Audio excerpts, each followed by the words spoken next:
I like using decoy sometimes. It's just, yeah. If you just want to have raw fun, those are the abilities that you should use. Like disguise and decoy. Oh wow, it's the things that you can pull off. They're just like hilarious. Yeah, because it does make a point with style. Because yeah, that's what I say. Let me tell you something. Like the harder the abilities to use, in my opinion, the stylish it looks, and that's what I like. I just like styling the whole way. And that's what I want to improve, really. Like I can manage to win in some cases, as I've proved in certain YouTube videos. But I want to I'd like to win with class, you know. Like a disgusting win series is cool, but I wouldn't mind winning more properly, like a cleaner kind of win. Oh, I should probably pick my. Let's go with Beaver. Yeah, and the thing about it is, it's not only that. It's that, let me tell you something. At first, I was a heavy O smoker. Like I always beat everybody. But I learned, like with time, I learned that winning isn't everything, and that what's like really important for me is like having fun. Because by just winning at any cost, I was just like getting a lot of enemies, and that's not really like what I wanted. I don't care. Like at one point, I realized that what I really wanted was not to win, just to have friends. Exactly. Yeah. Other players. And of course, styling is always awesome. Yeah. Okay, so welcome to training session number 3. All right. One step closer to graduating.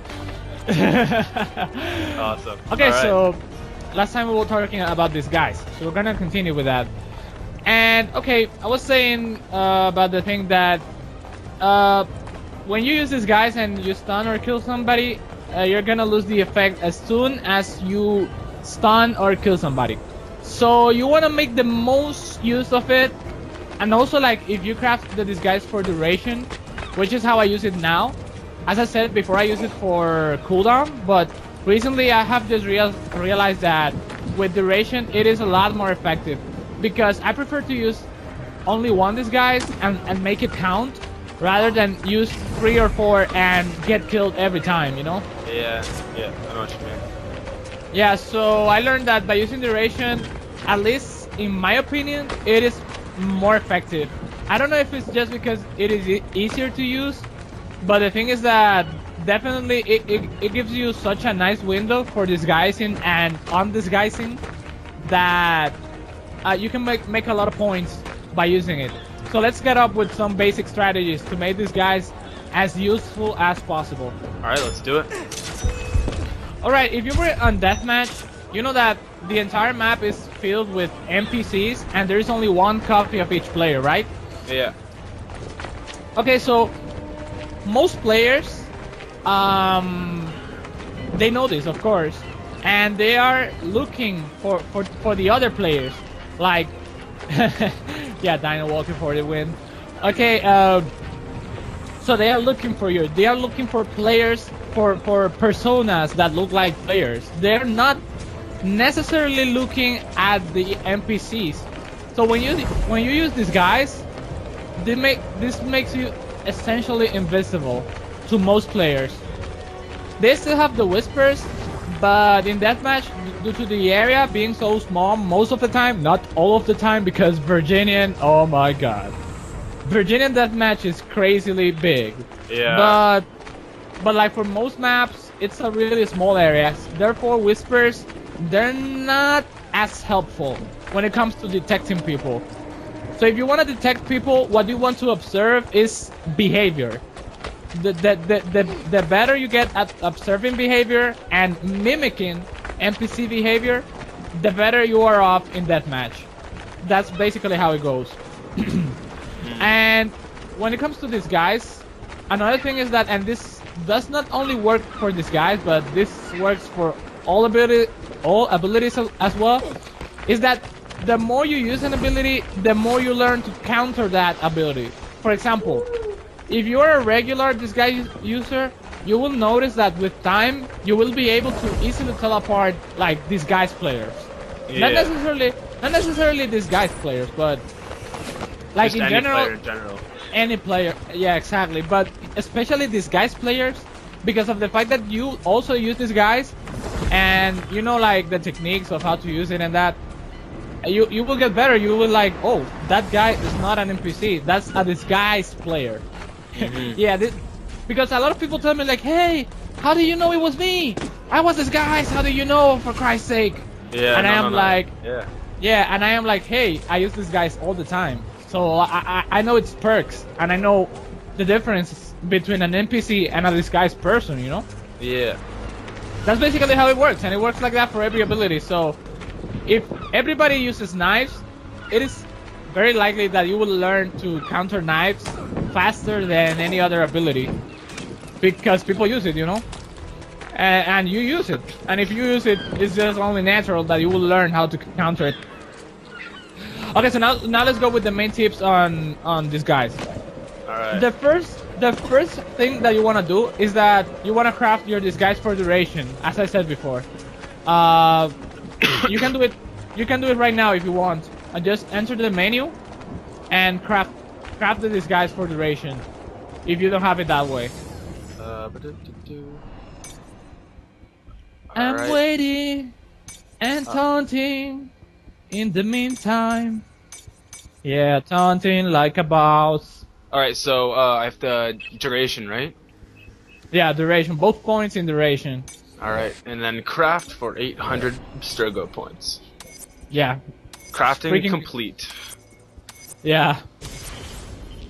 Alright. Okay, so now do you remember what I teach you about switching your ability sets? You know, using back and the A button? Yeah. Okay, so do that and select the same set that you have right now. Because the thing is that the crafting, it doesn't kick in unless you switch the set. So you have to switch your set and choose the same set. And the crafting will kick in as soon as you do that. Alright. I changed my ability set to the decoy knives because apparently I didn't have it. Oh, so, okay, but okay. it still has this guy, so. Yeah. Okay, so let's say this. If you have this guys and you have plenty of time, meaning you just activate, for example, well, stay where you are. Stay where you are. Okay, suppose wait. Let me choose you as a target. Okay, so if I was your pursuer and this was deathmatch, of course what I want to do is disguise before I come into your line of sight. And because I am your pursuer and I am disguised and there's like a lot of NPCs around me, you don't know that it's me. Like unless I make myself obvious, you don't know that it's me. So if I disguise, I can't tell which one's you. No, because right now I'm not even in your. This is me. Oh. Yeah, I wasn't in your line of sight. I was here. I'm sitting here, but stay there. The thing is that I want to activate as a pursuer. You want to activate this guys as late as possible, but right before you go into your target's line of sight, because that way you can make the most use of the disguise, and you can like wait as much as possible. Of course, there are other variables such as pursuers. Because if you have like 3 pursuers, you might not have the chance to come up that close to your target before you activate these guys. Yeah. Okay, so another thing you want to know about these guys is that you don't want to wait until you're hearing whispers before you activate it. Because if you do that, more often than not, you will be seen. Like when you're disguised. And this is something that this is perhaps like one of the main reasons that people don't even use these guys, because they don't use it properly. They always use guys and their pursuer sees them, so it's not very effective that way. Yeah. So you want to make sure that usually when you activate these guys, you want to try to be close to corners and not in open spaces, because if you're in open spaces, such as this one that you and I are right now, it is likely that you will be seen from afar. You know, like pursuers will be really far away from you, but they will still see you. So what you want to do is go around the corner and make sure that there are no whispers, because if there are whispers, you do not use it. Do not use it. And Okay, once you make sure of that, you just activate it and start doing whatever you want to do. You can either hide, or if you want to be aggressive and go for your target, you can go for your target. And as you approach your target, you want to be as non-obvious as possible.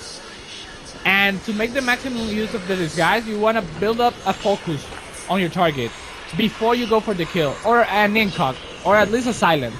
Like the more you can get is the better. But the thing is, like, if you kill them right away, you're gonna lose the disguise. So if there aren't any pursuers around, you're getting killed. So before you get killed, you want to make as many points as possible before that happens. And it's the same for stunts. Like, if you have a pursuer of yours that is close to you and you know who they are and they have absolutely no clue who you are, you don't want to stun them as soon as they get close to you. And why don't you want to do that? Well, it's because there might be more pursuers around you, or your target might be close. And as soon as you stun him, they're gonna either kill you or stun you. So before that happens, you want to make sure you make the most points, and you will do that by focusing on your pursuer if you can, because not all the time you can do it, you know. Yeah. But a lot of the time it just happens that they happen to be close to you and you're in a blend group disguise and they don't know who you are, and you can easily focus them.